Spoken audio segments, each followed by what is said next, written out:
Laasweek gekyk na die kruispad van Jesus. En een van die goed wat ek vir julle gesê het is, jy weet, die 'n persoon wat gekruisig word, versmoor eintlik tot sy dood. Hy bloei nie dood nie. Of hy gaan nie dood van pyn. Hy versmoor. Hy gaan dood as gevolg aan 'n gebrek aan suurstof. En dis hoekom hulle hom bo aan 'n kruis vasspyker en sy enkels onder vasspyker sodat hy kan hang en soos wat die arms lam raak, so sak hy onder toe. En as hy onder toe sak, want hy kan nie meer bo hou nie, dan trek die longe later toe en hy kry nie asem nie. Dan moet hy weer sy hakke uit optrap vanuit daai spykers sodat hy kan suurstof kry. En as hy weer bo sy arms lam raak, dan sak hy weer onder. Nou kan jy dink na 'n paar uur en dan sien jy net iemand wat vashou aan ietsie, dit is spykers deur jou gewrigte. Dis pyn en jou arm strek in spasma en jy raak moeg en jy raak lam en daai op af. En onthou, Jesus was fyn en flenters gegeesel. Dis 'n growwe stuk houtkruis waarin Jesus op af skuur in daai wonde in om asem te kry. Weet jy, soos wat ek laasweek deur dit gewerk het ek maar net besef dat elke liewe woord wat in daai kruis gespreek was, kom uit pyn. Maar dit kom ook uit die feit dat daai woorde Jesus suurstof gebruik om te spreek. Dis nie een woord aan daai kruis gespreek wat onbenullig is nie, wat nie doelgerig is nie, wat sommer maar net blasé is nie. Elke liewe woord met absolute intent. Dit het intensie. Dit wil iets in jou lewe spreek. Daar was 7 woorde aan die kruis gespreek deur Jesus. Sy laaste 7 woorde op aarde. 3 voor die duisternis, 1 in die duisternis, 3 na die duisternis. 7 woorde van Jesus aan die kruis. Nie een doelloos nie. Dis sy laaste woorde, in pyn, in 'n geveg om asem te kry. As hy daar boos in hy hang, spreek hy. As hy klaar gepraat het, moet hy onder toe, want hy's moeg, dan moet hy weer smag na asem. Dit elke woord in pyn en moeite. So as hy daar praat, moet jy ag neem op wat hy sê. En ons gaan in die volgende tydjie kyk na Jesus se 7 kruiswoorde, soos wat ons in elk geval deur die Paasfees gaan ons kyk na Jesus se kruiswoorde, en ek wil vanoggend kom by die eerste een, en dis die woorde in Lukas 23 vers 34. En Jesus sê, Vader, vergeef hulle, want hulle weet nie wat hulle doen nie. En hulle sy klere verdeel en die lot daaroor gewerk, en dan kom daar nog 'n hele gespottery en al hierdie tipe goed. Nou die eerste rede, die ding wat Jesus aan die kruis sê, is een van sy laaste woorde aan die mensdom, een van sy woorde wat hy in pyn spreek aan die kruis, is Vader, vergewe hulle, want hulle weet nie wat hulle doen nie. Die eerste ding wat Jesus dus in die mens se lewe wil raak, in die laaste woorde wat hy spreek, het te doen met vergifnis. Het te doen met vergifnis. Beteken jy moet vergewe. Nou wat is die eerste standaard vir vergifnis? Baie keer wil ons vergewe wanneer ons so voel. Of ons wil vergewe wanneer die persoon sy aksies verander het. As die persoon nie gaan verander nie, gaan ek nie vergewe nie. As ek nie die emosie beleef van vergifnis nie, dan wil ek ook nie vergewe nie, want ek voel nie so nie. Maar wat is die standaard vir vergifnis? Dit sê hierso in Efesiërs 4 vers 32 en Kolossense 3 vers 13. Maar wees vriendelik en vol ontferming teenoor mekaar, vergeef mekaar soos God ook in Christus julle vergewe het. Kolossense 3:13, verdra mekaar en vergewe mekaar as die een die ander 'n klag het, soos Christus julle vergeef het, so moet julle ook doen. So wat is die eerste standaard vir vergifnis? Die eerste standaard vir vergifnis, Vader, vergewe hulle want hulle weet nie wat hulle doen nie. Jy moet dus vergewe soos wat hy vergewe het. Vergewe soos Jesus. Nou wil ek net gou vinnig vir die volgende vraag, is Jesus se vergifnis gebaseer op die verandering van aksie in die skuldige mense se lewens. Nee. Dit sê, en sê, Vader vergeef hulle, want hulle weet nie wat hulle doen nie. Direk daarna, en hulle het sy klere verdeel en die lot daarop gewerk. Toe begin hulle hom bespot, en hulle sê vir hom, as jy die seun van God is, haal jou van die kruis af, beveel die engele. En hulle maak 'n bespotting van hom. Jesus se vergifnis was nie gebaseer op 'n ander persoon se lewe wat verander, of 'n ander persoon wat berou toon nie. Hier is geen berou van die mensdom af teenoor wat hulle aan Jesus doen nie. Jesus se vergifnis is dis nie gebaseer op 'n ander party se berou oor sy doen en late en sy aksies nie. Niks wat Jesus aan hierdie kruis doen het te doen met gevoel nie. Hy het nie gevoel om te sterf aan die kruis nie. 3 maal na die Vader toe gegaan. Here, nie my wil nie, maar U wil. As dit moontlik is, neem die oordeelsbeker van my weg. 3 maal in die tuin van Getsemane. Jesus se liefde en vergifnis was nie gebaseer op hoe hy voel nie. Vergifnis is nie 'n emosie nie. Dis 'n keuse. Vergifnis is nie gebaseer op die repentance van 'n ander nie, of die verandering van 'n ander een se aksies nie. Ek sal jou vergewe as jy verander nie. Nee, dit is nie gebaseer daarop nie.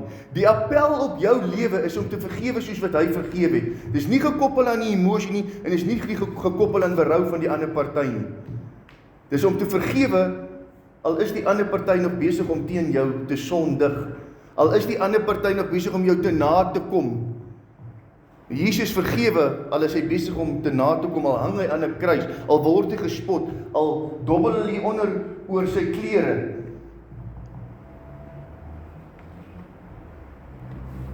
Dit is 'n opdrag, nie emosie nie. Nie gebaseer op die verandering van 'n ander party se lewe nie. Die ander ding wat ons moet raak sien in hierdie vers is die volgende woorde. En Jesus sê, Vader, vergeef hulle, want hulle weet nie wat hulle doen nie. Wat is die een gronde waarvoor hy pleit, die een rede wat hy vir die Vader gee om hulle te vergewe? Wat is die een rede? Omdat hulle fantasties is, omdat die Vader kinders soek? Nee. Die een rede wat hy gee is, omdat hulle nie weet wat hulle doen nie. Dit is sy rede. Vader, vergewe hulle. En as die Vader vra, maar my seun, hoekom moet ek hulle vergewe? Dan sê Jesus, Vader, want hulle weet nie wat hulle doen nie. Dit beteken, they are not sound of mind. Hulle weet nie wat hulle doen nie. Jesus oordeel dus hierdie hele situasie nie op grond van sy vlees nie, maar op grond van dit wat hy in die gees sien. En ek dink baie maal sukkel ons met vergifnis, want ons is besig om die dinge na die vlees te oordeel en nie na die gees nie. Jesus, ek wil amper sê, hy verstaan die hart van die mens en hoekom die mens nou doen wat hy doen. Hy het begrip daarvoor. Dis eintlik wat hy vir die Vader sê, Vader, ek verstaan. Ek verstaan hoekom hulle doen wat hulle doen. Hulle verstaan nie hoekom hulle doen wat hulle doen nie. Hulle weet nie wat hulle doen nie. Hulle besef nie eintlik wat is hulle besig om aan te vang nie. Hulle besef nie eintlik hulle is om te werk teen die seun van God nie. Hulle kruisig my, maar hulle weet nie eintlik wat hulle doen nie, want hulle verstaan nie. Hulle het nie begrip vir hulle aksies nie. Hulle tree op uit emosie. Hulle tree op uit, hulle ken U nie. Hulle tree op dat vir 400 jaar het hulle nie U stem gehoor nie. Hulle tree op omdat die Fariseërs totaal en al verval het in godsdienstigheid. Dis hoekom hulle optree soos hulle optree, want hulle verstaan nie die skrif nie. Hulle verstaan nie U hart nie. En hy beoordeel die mense wat nou hier teen hom optree op grond van die gees en nie die vlees nie. En ons het baie maal baie om te sê, omdat die Jode Jesus gekruisig het. En hoe dwaas kan hulle wees op grond van wat die Ou Testament se profesie is oor Jesus? Ek meen, hoe dom moet jy wees dat jy nie kon sien, dis nie die Christus nie. Het U al so gesê?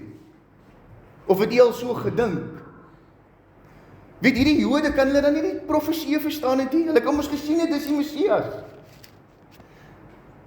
Nou wil ek gou vir u die volgende vraag, want ek dink ons kruisig Jesus daagliks oor en oor en oor, want ons weet nie wat ons doen nie.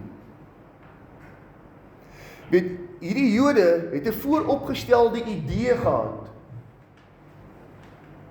oor hoe hulle gevoel het die Messias moet kom op grond van hulle lewenssituasie. Onthou, hulle was onderdruk deur die Romeine. Hulle was onder die heerskappy van die Romeine, van die keiser. Hulle was nie in beheer nie. Hulle koning het nie op die troon gesit nie. Die priester in hulle tyd was nie eens hulle ware priester nie.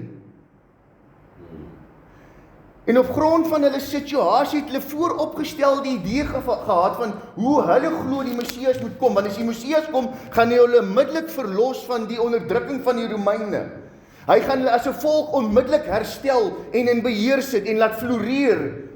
En hy gaan die tempel herstel en die tempel gaan herbou word en al die goed op grond van die situasie waarin hulle is. En omdat die Messias nie by toneel kom en vervul aan hulle vooropgestelde idee nie, kruisig hulle hom. En Jesus besef, dis hoekom hulle dit doen. Net die volgende vraagie, in jou lewenssituasie en in my lewenssituasie. Hoeveel maal kruisig ons nie Jesus, wanneer hy nie kom en intree in die tyd wat ons wil hê hy moet intree nie? Hoeveel maal kruisig ons nie Jesus, omdat hy nie die situasie verander, op grond van hoe ek wil hê dit verander moet word nie?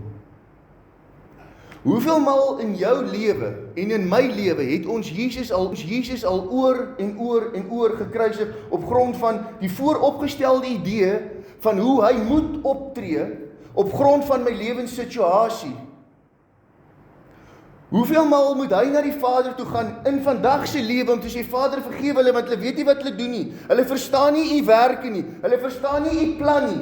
Op grond van hulle situasie tree hulle op en hulle verstaan nie. Hulle tree nie op grond van, want hulle kan nie eintlik verstaan hoekom u nou nie doen soos hulle wil hê u moet doen nie, want hulle dink u moet nou so optree om hulle uit hierdie situasie uit te verlos, uit hierdie onderdrukking, uit hierdie moeilikheid. U moet hulle nou so red en u moet dit nou doen. En u moet dit in hierdie uur doen. En nou omdat u dit nie so doen nie, kruisig hulle Jesus oor en oor en oor. Net op kruisig ek die ding. Hoeveel maal kruisig u en ek nie Jesus daagliks nie neerkyk op die Jode omdat hulle Jesus gekruisig het nie. Hulle het nie verstaan wat hulle doen nie. U en ek op 'n daaglikse basis ook nie. Want ons beoordeel goed na die vlees en nie na die gees nie. En op grond van jou vlees verstaan jy nie. En jy kruisig hom oor en oor en oor.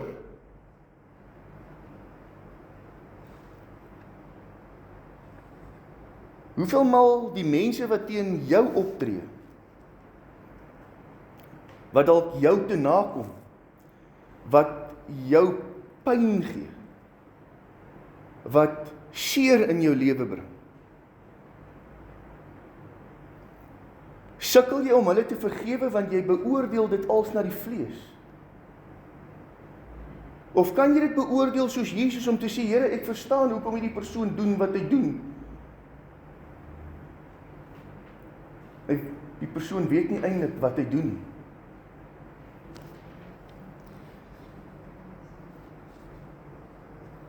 Paulus hier in 2 Korinte 5:16, ons ken dus van nou af niemand meer na die vlees nie. En al het ons ook Christus na die vlees geken, nou ken ons hom tog nie meer so nie. Die apostels, een van die redes hoekom hulle so suksesvol was en ek dink so kragtig was en in soveel vryheid gewandel is, omdat hulle niemand meer na die vlees beoordeel het nie, maar na die gees.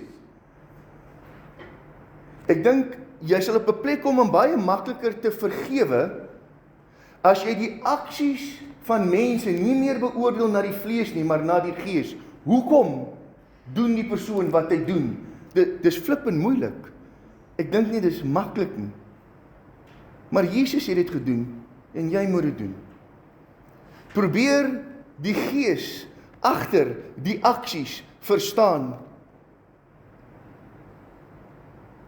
Moenie na die vlees kyk nie, want agter die vlees lê daar 'n rede.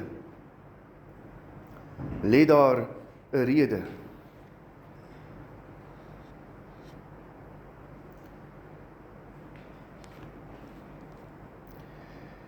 Die volgende een, jy weet wat die, nou, dit is noodwendig iets wat hier staan nie, maar dit is baie duidelik dat dit voorkom, en ek gaan dit vir julle lees in Matteus 18, baie bekende gedeelte. Maar, jy weet, soos ek deur hierdie goed lees, is of die Here vir my sê, dat as Jesus nie vergewe het nie, het die dood hom vasgehou. Het die dood hom vasgehou. Die feit dat Jesus opgestaan het uit die dode, het beteken die dood en die graf en die kruis het geen hou vas op hom gehad nie. Want hy kon vergewe. Daar was geen bande wat hom vashou nie, en baie maal bly 'n mens en jy beleef dood en die kruis in jou lewe op 'n konstante basis, want jy kan nie vergewe nie. Dis bande, dis kettinge wat jou vashou, en jy kan nie opstaan vanuit daai plek waarin jy dood en kruisiging en pyn en smart en sukkel om asem te haal nie. Jy kan nie opstaan van daai plek nie, want jy vergewe nie. Dit het 'n houvas op jou lewe. Jesus wil hê jy moet release, jy moet vergewe, sodat jy nie in die dood bly nie, maar uit dit hy kan opstaan, soos hy opgestaan het. Anders gaan jy net daar bly, want dit hou jou vas, geboei in die plek van die dood, in die plek van kruising, in die plek van smart en pyn en onvergewensgesindheid. Jy raak 'n gevangene van jou onvergewensgesindheid. Niks het Jesus op hierdie aarde gehou nie. Nie een dingetjie het hou vas op hom gehad in die vlees nie. Hy was vry. Die kruis kon hom nie vashou nie. Die wet kon hom nie vashou nie. Die graf kon hom nie vashou nie. En toe kon die aarde hom nie eers vashou nie. Hy styg op en gaan sit in die regterhand van die Vader. Geen kettinge, geen boeye in die vlees en op hierdie aarde nie. 'n vry mens, want hy kon vergewe. Matteus 18 vers 23, julle het tyd, ding wat ek vir julle gaan lees, gelykenis. Daarom word die koninkryk van die hemele vergelyk met 'n sekere koning, wat met sy diensknegte wou afreken. En toe hy begin afreken, word daar een na hom gebring, wat 10.000 talente skuldig was. En omdat hy nie kon betaal nie, gee sy Heer bevel dat hy verkoop moet word, en sy vrou en sy kinders en alles wat hy het, en dat betaal moet word. Nou wil ek net gaan aansluit hier met hierdie gedeelte. Ons gaan nou aangaan op grond van wat ek nou net gesê het. Dat as Jesus nie kon vergewe nie, sou hy in die dood gebly het, want hy was geboei deur onvergifnis. Die dood het dus heerskappy oor hom gehad, eienaarskap oor hom gehad. Hierdie persoon het skuld gehad teen hom, wat hy nie kon betaal nie. En omdat hy nie kon betaal nie, wat sou die gevolge wees? Hy sou verkoop word. Nou sê gou vir my, as jy iets verkoop, dan raak dit iemand anders se eiendom. As ek my bakkie nou aan jou verkoop ben, nou okay, ek soek so 120 vir hom, hy baie kilos op my, hy het vir my bewys, hy ding kan ry, hoor, so dis kom soek ek baie. As jy my 120.000 dan gee in cash, en ek dra die eienaarskap oor aan jou, kan ek volgende week vir jou sommer sê, hey, dis my bakkie daai. Nee, want ek het dit aan jou verkoop, wettiglik. Jy is nou die eienaar. Jy doen met hom net wat jy wil doen. Ek kan nie vir jou sê, Ben, jy kan nie met die bakkie boer nie. Niks skaap agter op my bakkie, die skaap poef op my bakkie se bak, kon ek smaak nie wat jy met my bakkie doen nie. Dan kan jy vir my sê, sorry my broer, dis nie jou bakkie nie.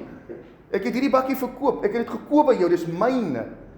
En wat onvergewensgesindheid doen, omdat jy nie kan betaal nie, kry die vyand eienaarskap oor jou. En hy maak met jou net wat jy wil, wat hy wil. Want hy is nou jou eienaar. God haal sy hande af. iemand anders kry beheer oor jou. En jy dra die gevolge van die eienaar waaronder jy is. Onvergewensgesindheid is 'n verskriklike ding in die lewe van 'n mens. Want dit gee die duiwel reg in jou lewe. Dis amper soos in die geval van Job. Kom die duiwel daar, maar die man, vergewe dan nie. Ek het bietjie lus vir hom. Want hy kan nie vergewe nie. En dan moet God sê, maar jy's reg. En dis hoekom hierdie ander gedeelte sê, toe die man nie die ander een wou vergewe wat teen hom baie minder skuldig was, jy sê dit, en sy Here het hom in toorn oorgegee aan die pynigers, totdat hy sou betaal het alles wat hy hom skuldig was. Jy word oorgegee, soos een wat verkoop word, wat onder ander eienaarskap kom. En onder daai ander eienaarskap gaan jy pyniging beleef. Dis amper soos in die lewe van Job, smart, dood, verlies, bankrotskap, tot niet gaan, pyniging, swere, allerlei dinge wat oor sy lewe kom. Want ek wil amper sê, God is hands off. Maar God is net hands off. Hy was met Job nou ook net tot op 'n tyd hands off, totdat Job seker goed kon erken, en hy het hom volkome herstel. Die doel van die hands off, is nie om jou vir ewig daar te los nie. Dis eintlik genade, sodat jy op 'n plek kan kom, waar jou lewe verander, en totdat jy die volle prys sou betaal. So there is a way out. Maar jy gaan daar bly totdat die prys betaal is. Jy gaan pyniging in jou lewe beleef, as gevolg van onvergewensgesindheid. Mandela maak die quote en hy sê, unforgiveness is like drinking poison and expecting another person to die from it. Dis soos om gif te drink en te hoop iemand anders gaan dood daarvan. It ain't gonna happen. You are gonna die. Onvergifnis is gif vir jou. En baie maal sukkel ons om te vergewe, want ek wil eintlik die ander persoon pynig, maar jy vergiftig jouself. Jy plaas jouself in 'n geestelike tronk. Jy plaas jouself in die hande van die pynigers. Jy plaas jouself in die hande van 'n ander eienaar, wat nie werk soos God werk nie.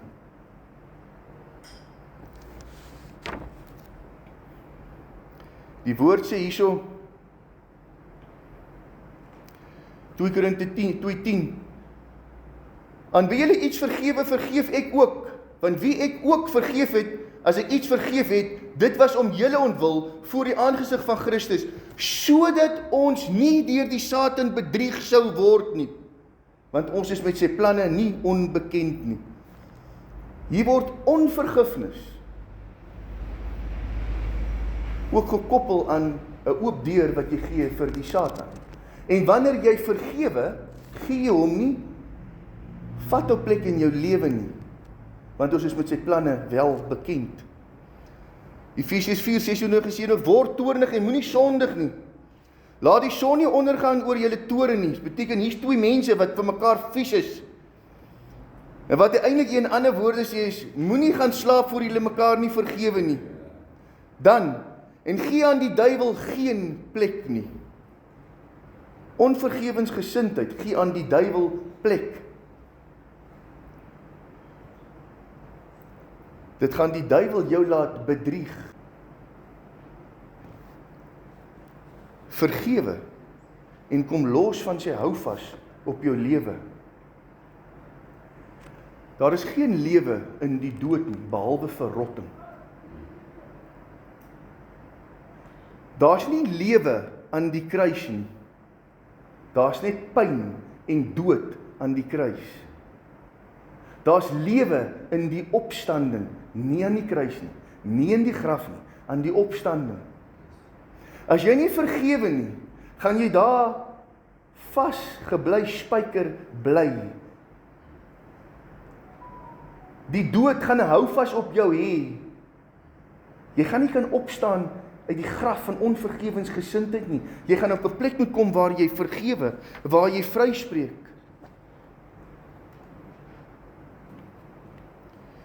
Die een rede hoekom ons sukkel baie maal om te vergewe, is omdat ek eintlik die ander persoon die pyn wil laat voel, wat hy of sy my laat beleef het. Onvergewend, die een groot rede vir onvergewensgesindheid is omdat jy jouself eintlik straf, die reg tot straf, die reg tot tigtiging toe-eien. Dis hoekom jy nie kan vergewe nie. Hoekom kan jy nie vergewe nie? Want jy wil hê die ander persoon moet gestraf word. Dit wat jy gevoel het, wil jy eintlik hê die ander persoon moet voel. Jy kan nie release nie. Want in jou kop en jou hart dink jy as jy release en vergewe, gaan die ander persoon nooit pyn en smart voel of beleef wat hy aan jou gedoen het nie. Weet jy, sodat ons nie deur die Satan bedrieg sou word nie. Jo, hoe vat jy jou vir 'n pop? Om te dink as jy nie vergewe nie, dan gaan die ander persoon geen pyn of smart hê nie. Weet jy hoe bedrieg hy jou? Omdat jy nie kan vergewe nie, beleef jy die pyn en smart. Jy kom nie los van nie. Hy vat jou vir 'n gwaar. Jy maak 'n deur oop vir hom in jou lewe. Hy kom in, hy lieg en bedrieg vir jou en hy gee vir jou allerlei redes hoekom jy nie hierdie persoon moet vergewe nie, want hy weet as jy vergewe en vryspreek, dan is jy vry en vergewe en jy's los van die pyn en die smart. En hy sê eintlik vir jou, as jy die gif drink, dan gaan daai persoon vergiftig word. Hy lieg vir jou. Jy vergiftig net jouself. Reg tot straf kom u en my nie toe nie. Dit reg tot straf kom u en my nie toe nie.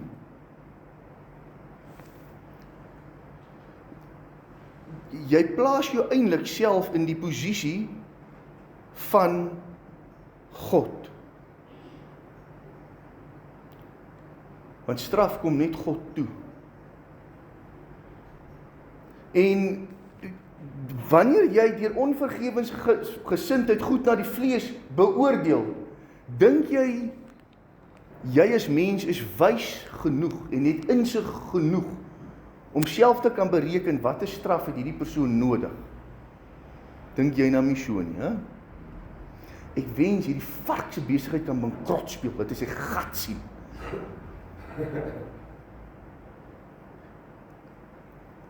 Weet jy wat ek wens, hy breek sy been of hy in 'n maase ongeluk, dat hy net kan voel. Asof jy in jou vlees die insig en die wysheid het om te weet watter pyn het daai persoon nodig. Jy het nie 'n kat se klou nie.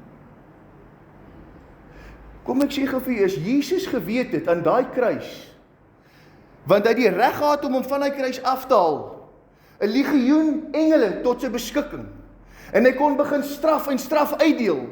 As hy geweet het, dit gaan die mens bring tot repentance, as hy nou begin straf, dan het hy dit onmiddellik gedoen, maar hy geweet, dis nie wat die mens nodig het nie. Dis nie wat die mens nou nodig het nie, daai tyd sal kom, maar nie nou nie. Miskien een ek, wanneer ons goed na die vlees beoordeel, dink ons het die wysheid en die insig, en ons wil sommer nog vir God verduidelik wat nou moet gebeur ook met hierdie persoon, wanneer dit moet gebeur, asof ons weet wat is die beste. Weet jy, God weet wat is die beste, vergewe en laat gaan. Vergewe en laat gaan.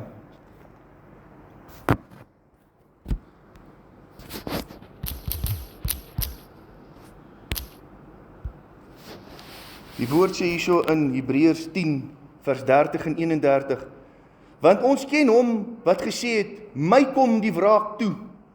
Ek sal vergelde, spreek die Here, en weer die Here sal sy volk oordeel. Vreeslik is dit om te val in die hande van die lewende God. Romeine 12, vergeld niemand kwaad vir kwaad nie.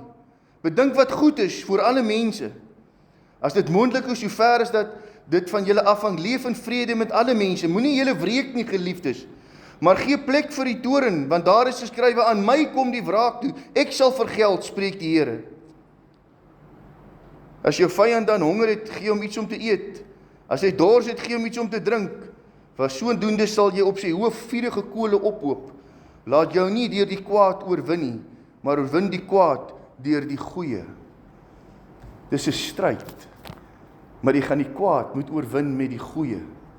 Dit beteken om te vergewe is nie net genoeg nie. Jy moet selfs vir daai persoon die goeie toewens. Vader, vergewe hulle, want hulle weet nie wat hulle doen nie. Wat hy eintlik vir God sê is, Vader, moet hulle tog net nie nou straf asseblief. Dis presies wat Stefanus sê, toe hy gekruisig word, gaan kyk sy gedeelte. Vader, moet hulle hierdie sonde nou toereken nie, want hulle weet nie wat hulle doen nie. Ware vergifnis is om self die goeie toe te wens vir die een wat teen jou skuldig is, want beteken jy's waarlik vry. Om te vergewe soos God vergewe, is om te vergewe op die volgende manier. Kom ek haal dit net vir jou in Handelinge. Repent therefore and be converted, that your sins may be blotted out.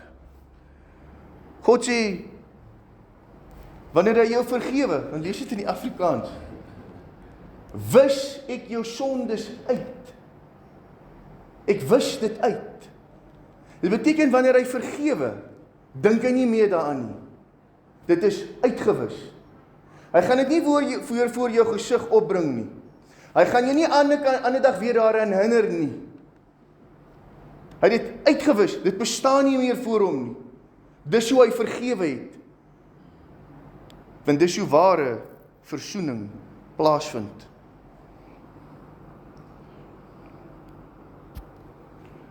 Maar ek los die ander een.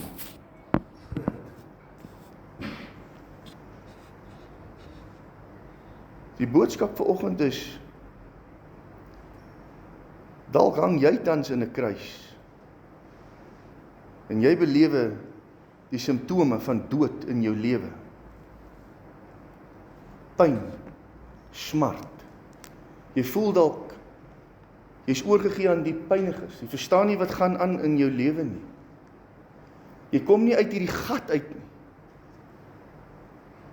Dalk is jy op 'n plek waar jy onvoorwaardelik moet vergewe, die teen jou oortree het. Dalk is jy op 'n plek waar jy moet sê, Vader, ek gaan nie langer hierdie optrede na die vlees inskou nie, maar na die gees. Ek gaan probeer verstaan. En ek gaan vergewe soos U vergewe het, volkome. Ek wil geen houvas meer hê van hierdie ding in my lewe nie. Ek wil vrykom. Ek wil nie meer onder die eienaarskap van die Satan wees nie. Ek wil nie meer sy eienaarskap oor my lewe beleef nie. Want hy is nie soos God nie. Ek wil nie langer meer deur hom bedrieg word nie. Ek wil nie langer meer in die kruis vasgespijker wees nie. Ek wil nie langer lê in die graf nie. Ek wil loskom. Ek wil hierdie bande afskud. Ek wil hierdie kettinge breek. Ek wil vrykom en ek wil die opgestaane lewe beleef onder die eienaarskap van God. Onder die eienaarskap van God.